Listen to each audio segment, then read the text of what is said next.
In a quiet little town in America, where life moves slowly and people still smile at strangers, there stood a small old store at the corner of a dusty street.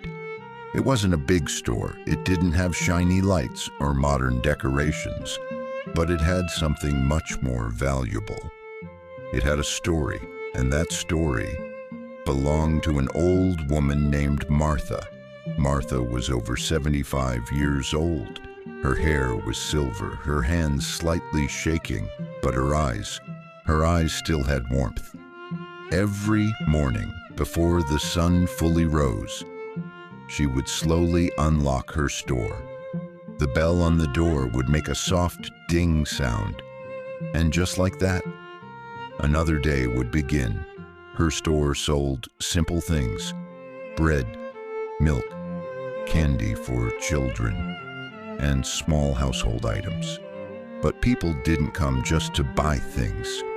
They came to see Martha, because Martha wasn't just a shopkeeper. She was like family.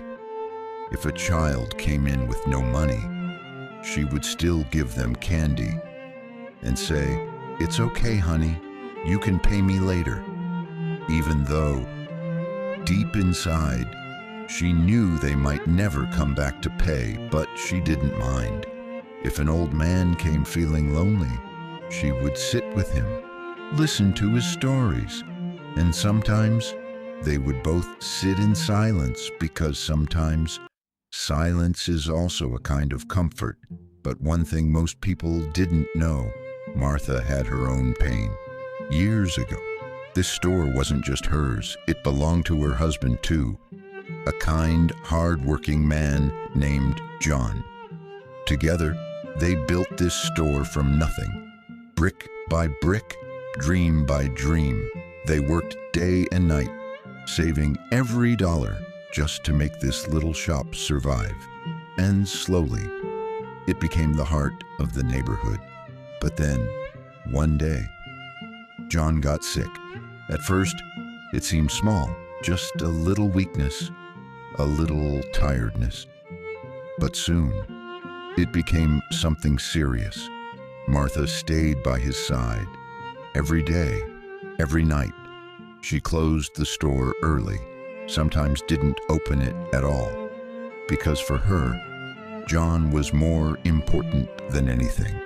One night, in a quiet hospital room, John held Martha's hand and said softly, "Martha, promise me you will keep the store open." Tears rolled down her cheeks. She nodded, unable to speak. That was the last night she saw him alive.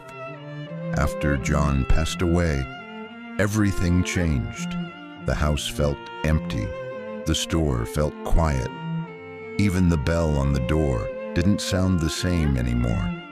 But Martha remembered her promise. So the next morning, with heavy steps and a broken heart, she opened the store again. And from that day on, she never stopped. Years passed. The town changed. Big supermarkets opened. Online shopping became popular. People stopped coming as often, but still, every morning, Martha opened her store, even if only one customer came. Even if no one came at all, she would sit there, waiting, remembering, holding on to the past. One cold winter day, a young boy walked into the store. He looked around, confused, like he had never seen a place like this before. Martha smiled gently and said, "First time here?" The boy nodded. He said, "My mom told me to buy milk, but I forgot my wallet." Martha smiled again, that same warm smile, and handed him the milk. "Take it," she said. "You can bring the money later." The boy looked surprised. "Really?" Martha nodded. "Of course, honey." The next day, the boy came back, but not just with money. He brought his mother too. His mother looked around, then at Martha, and said, I used to come here as a child." Martha's eyes widened, and slowly, she recognized her. They both smiled, and in that moment, time stood still. That day, something changed. People started coming back, not because of the products, but because of the memories, because in a world that was moving fast, Martha's little store still held something real, something pure, something human. Years later, on a peaceful morning, the store didn't open, the bell didn't ring, people waited, but Martha didn't come. She had passed away quietly in her sleep. The town felt different that day, like something important had been lost. But her story didn't end there. The people of the town came together and decided the store would never close. They kept it running, just the way Martha had done. Simple, kind, full of love. And even today, if you visit that small town, you'll still find that little store.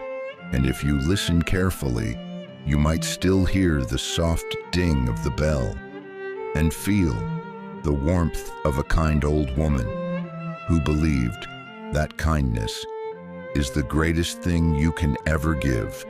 In a world full of change, be like Martha, simple, kind, and unforgettable.